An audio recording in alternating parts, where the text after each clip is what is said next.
सूरह कौसर कुरान की सबसे छोटी सूरह है, मगर उसका असर सबसे बड़ा है।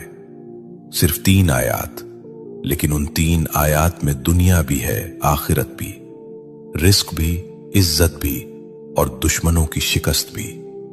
अल्लाह फरमाता है, इन्ना आतैना कल कौसर, हमने तुम्हें कौसर अता किया।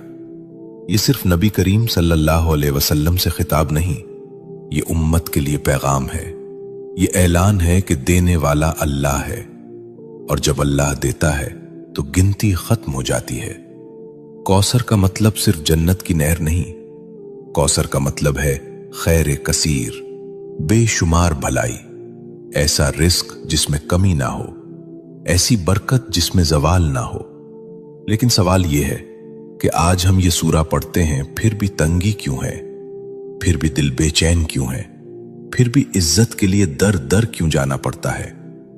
यहां एक नुक्ता है, और यही नुक्ता अक्सर लोग खो देते हैं। सूरह कौसर सिर्फ जबान से पढ़ने की सूरा नहीं, ये मिजाज बदलने की सूरा है, ये शिकवा छोड़ने की सूरा है, ये शुक्र सिखाने की सूरा है।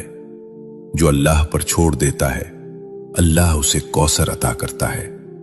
शेख अब्दुल कादिर जीलानी रहमतुल्लाह अलैह फरमाया करते थे कि जिस बंदे का दिल अल्लाह से जुड़ जाए, उसके हाथ खाली नहीं रहते, चाहे जेब खाली ही क्यों ना हो। सुनो, रिस्क सिर्फ पैसा नहीं, सुकून भी रिस्क है, सेहत भी रिस्क है, औलाद की नेकी भी रिस्क है, और इज्जत से जीना यह भी रिस्क है। सूरह कौसर हमें सिखाती है कि पहले अल्लाह की नेमत को पहचानो, फिर उस पर शुक्र करो। फसल्लि लिरब्बिका वन्हर, अपने रब के लिए नमाज पढ़ो और कुर्बानी दो। यानी अगर कौसर चाहते हो तो ताल्लुक मजबूत करो, नमाज को बोझ नहीं, मुलाकात समझो। आज हम चाहते हैं कि रिस्क बढ़े, लेकिन नमाज टूटी हुई है। हम चाहते हैं कि बरकत आए, लेकिन शुक्र गायब है। ये सूरा हमें झुंझोड़ती है कि दुश्मनों से मत डरो, नजर वालों से मत घबराओ, हसद करने वालों को अल्लाह खुद काफी है। इन नशानिया का हुवल अब्तर, तुम्हारा दुश्मन खुद कट जाएगा।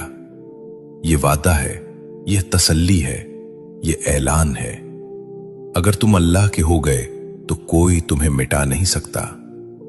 यह सूरा दिल को हिम्मत देती है कि खामोशी में भी अल्लाह काम कर रहा है, कि सब्र में भी अता छुपी हुई है। लेकिन यहां एक और गहरा राज है जो अक्सर लोग नहीं जानते। वो राज ये है